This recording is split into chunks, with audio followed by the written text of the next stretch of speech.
बोलिए शंकर भगवान की जय, बोलिए पार्वती मैया की जय, बोलिए गौरी गणेश की जय। एक शंकर जी का हवन गीत लेकर आई हूँ, तो अच्छा लगेगा तो लाइक शेयर करिएगा, फुल आवाज़ में सुनिएगा हमारे शंकर जी के गीत का। देखिए कितना मस्त है, थोड़ा सा अच्छा लगेगा तो लाइक कर दीजिएगा। मैं गा रही हूँ।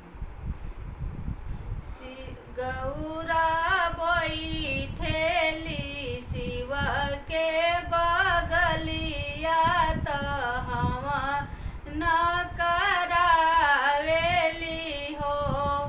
गौरा बैठेली शिव के बगलिया त हवा न करावेली हो। मिया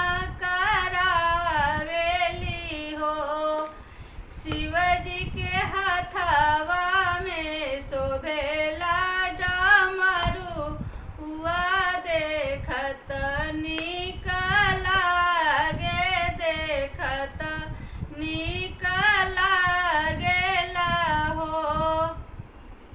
शिवजी के हथवा में शोभेला डमरुआ, देखत निक देखत निक लागेला हो। सरस्वती बैठेली ब्रह्मा जी के बगलिया त हमिया करावेली हो। मिया करावेली हो। सरस्वती बैठेली ब्रह्मा जी के बगलिया त होमिया करावेली हो। मिया करावेली हो। ब्रह्मा जी के हथवा में शोभेला पोथिया, देखत निक लागे, देखत निक लागेला हो। ब्रह्मा जी के हथवा में शोभेला पोथिया, देखत निक लागे, देखत निक लागेला हो। लक्ष्मी बैठेली विष्णु जी के बगलिया त होमिया करावेली, होमिया करावेली हो। लक्ष्मी बैठेली विष्णु जी के बगलिया त होमिया करावेली, होमिया करावेली हो।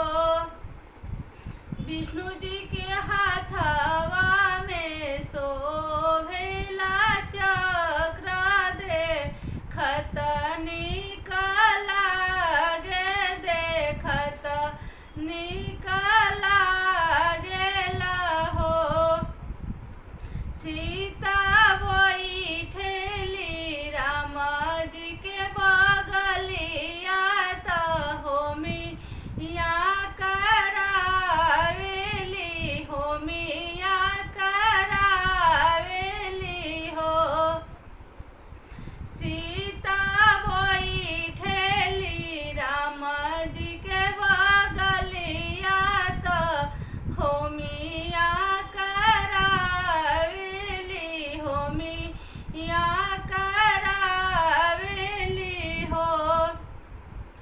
राम जी के हथवा में शोभेला धनुष, देखत निक लागे, देखत निक लागेला हो। राम जी के हथवा में शोभेला धनुष, देखत निक